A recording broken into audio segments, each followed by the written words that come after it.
Shalom semuanya. Oke, selamat tahun baru 2025. Yeay! Akhirnya kita bisa masuk dalam tahun 2025 ya. Dan aku mau sharing sedikit. Mungkin ada di antara kita yang di tahun sebelumnya ya 2024 mengalami hal-hal yang akhirnya kita itu sadar bahwa itu tidak baik dan sebetulnya kita harus memperbaiki diri kita. Kita harus berbenah diri atau membereskan diri kita sehingga kita kedepannya menjadi lebih baik lagi. Nah, yang pertama di sini ya untuk video kali ini aku mau sharing mengenai motivasi. Yuk kita cek diri kita. Apakah kita punya motivasi yang benar ketika kita mengejar suatu hal? Mungkin di tahun sebelumnya di antara kita yang ingin mendapat pekerjaan, kita ternyata salah motivasi, ya, salah punya punya salah apa? Kita ternyata salah punya motivasi. Motivasi kita mungkin bukan untuk hal yang benar, tapi untuk kepentingan diri kita sendiri. Gitu. Bukan untuk hal yang benar, tapi untuk kepentingan diri kita sendiri. Contohnya, mungkin kita ingin dapat kerja yang gajinya tuh besar ya, atau um, kita ingin jadi pengusaha yang uangnya kita bisa dapat banyak, kita pengen jadi orang kaya, kita pengen hidup enak, maksudnya hidup enak dalam artian hedon begitu ya. Itu dia. Itu motivasi yang salah atau motivasi yang benar. Nah, itu kita perlu pahami, kita perlu renungkan karena sebetulnya memang kalau mau dipikir ketika kita mengikut Tuhan Yesus, maka kita harus memikul salib. Kalau kita mengejar kenikmatan dunia ini ya itu menjadi prioritas kita atau menjadi um, motivasi kita, di situ kita, kalau menurut aku pribadi itu salah ya, karena aku sendiri mengalaminya. Memang nggak salah kalau kita diberkati Tuhan ya berlimpah-limpah, contoh Tuhan kasih kita uang banyak ya, Tuhan beri kita gaji yang besar, atau Tuhan buat hidup kita tuh nyaman enak ya, wah pokoknya sampai bisa jalan-jalan kemana-mana deh, sampai ke luar negeri gitu. Tapi nggak cuman sampai situ, Tuhan juga mau kita jadi saluran berkat bagi sesama, bagi orang lain, bagi orang-orang di sekitar kita yang memerlukan. Jadi meskipun Tuhan berkati berlimpah-limpah, tetap ada tanggung jawab yang harus kita kerjakan jadi saluran berkat, ya kan? Tapi kembali lagi, masing-masing punya porsinya. Masing-masing diberkati Tuhan, ya. Dan kembali ke hal motivasi. Motivasi tadi aku kasih contoh dalam hal pekerjaan. Contoh lain misalkan dalam hal pelayanan. Mungkin ada yang ingin melayani di gereja ya, melayani Tuhan di gereja supaya dia itu kelihatan um, alim, dia itu kelihatan rohani banget gitu ya. Atau mungkin ada yang ingin um, pelayanan di gereja supaya banyak dilihat orang, supaya dia dapat perhatian orang banyak ya. Itu dia. Nah, itu yang harus kita pikirkan, apakah itu motivasi benar, apakah itu motivasi yang salah ya.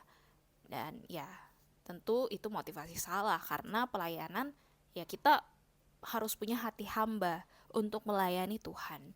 Oke, jadi untuk motivasi kita harus cek lagi diri kita, dan mari kita benahi di tahun 2025 ini.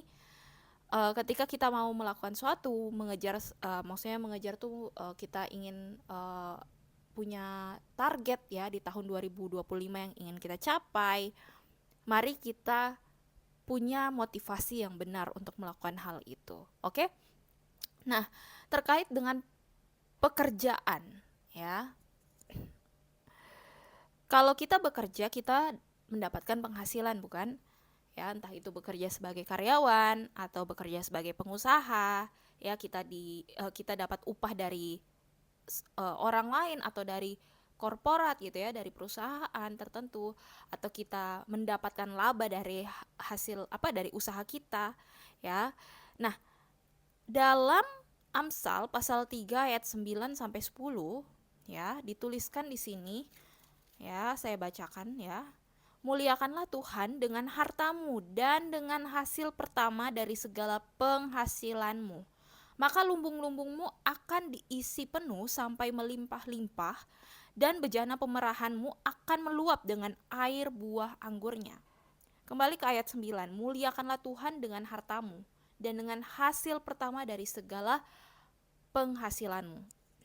Saya di awal tahun ini diingatkan Tuhan mengenai suatu hal yang saya dengar, ialah suruh mereka bawa persembahan itu kepada aku. Persembahan ini maksudnya penghasilan, hasil pertama dari segala penghasilan Anda gitu. Hasil pertama dari segala penghasilan di awal tahun 2025 ini. Tuhan mau kita datang ya, kita datang padanya, kita memberi yang terbaik, yang merupakan hasil pertama ya dari apa yang kita peroleh, ya, penghasilan kita atau upah yang kita dapatkan dari apa yang kita kerjakan. Oke? Jadi apapun itu ya yang kita kerjakan selagi itu halal ya, dan kita dapat upah karena kita mengerjakan atau melakukan itu. Nah, itulah penghasilan. Dan Tuhan mau agar kita memberikan ya yang terbaik, memberikan hasil pertama itu kepada Tuhan di awal tahun 2025 ini. Karena apa? Ketika kita melakukannya, maka Tuhan sendiri yang akan memberkati kita. Ayat 10, maka lumbung-lumbungmu akan diisi penuh sampai melimpah-limpah, dan bejana pemerahanmu akan meluap dengan air buah anggurnya.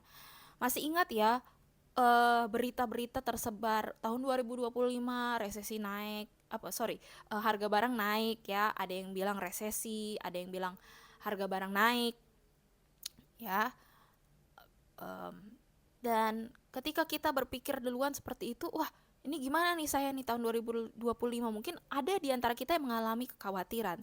Tapi jangan takut, jangan khawatir. Kenapa? Ketika kita bergantung pada Tuhan, kita mengandalkan Tuhan, ya, kita taat akan firman-Nya, maka ayat 10 tadi dituliskan, maka lumbung-lumbungmu akan diisi penuh sampai melimpah-limpah, dan bejana pemerahanmu akan meluap dengan air buah anggurnya. Jadi jangan takut ketika kita memberi yang terbaik pada Tuhan, memberikan persembahan kita, Tuhan sendiri yang akan mengisi ya lumbung-lumbung ya. Lumbung di sini maksudnya apa? Lumbung itu kan tempat menyimpan hasil panen, ya kan? Dia itu tempat untuk menyimpan hasil panen. Jadi Tuhan yang akan memenuhi kebutuhan kita ya lewat caranya Tuhan ya. Entah bagaimana Tuhan memberkati kita, tapi yang jelas ada penyediaan Tuhan atas hidup kita, terutama di tahun 2025 ini. God's provision bahasa Inggrisnya ya. Jadi itu gak cuman uang, tapi bisa hal-hal lain. Bisa jadi apa yang kita kerjakan atau usaha kita itu diberkati Tuhan. Atau mungkin yang masih sekolah itu studi kita ya, Tuhan berkati. Ataupun juga kebutuhan kita sehari-hari ya. Jadi gak cuman nggak cuman terbatas di uang, tapi bisa jadi di luar uang. Contohnya kebutuhan sehari-hari, bisa jadi Tuhan berkati kita, Tuhan sediakan apa yang kita perlukan, makanan, minuman, pakaian ketika kita memerlukannya. Amin. Nah, kemudian di ayat 10 tadi juga ditulis, dan bejana pemerahanmu akan meluap dengan air buah anggurnya. Kalau saya tangkap di sini ya, air buah anggur itu kan melambangkan sukacita, kemanisan seperti itu. Nah, Tuhan sendiri yang akan memberi kita sukacita yang berlimpah-limpah. Akan ada masanya di mana kita mengalami sukacita yang berlimpah-limpah karena kebaikan Tuhan, sehingga kita mengalami kemanisan itu, manis yang berasal dari Tuhan, yang Tuhan beri pada kita. Jadi teman-teman, sekali lagi saya ingatkan, yuk kita memberikan, tadi dituliskan, muliakanlah Tuhan dengan hartamu dan hasil pertama dari segala penghasilanmu di awal tahun 2025 ini. Tuhan Yesus memberkati. Shalom.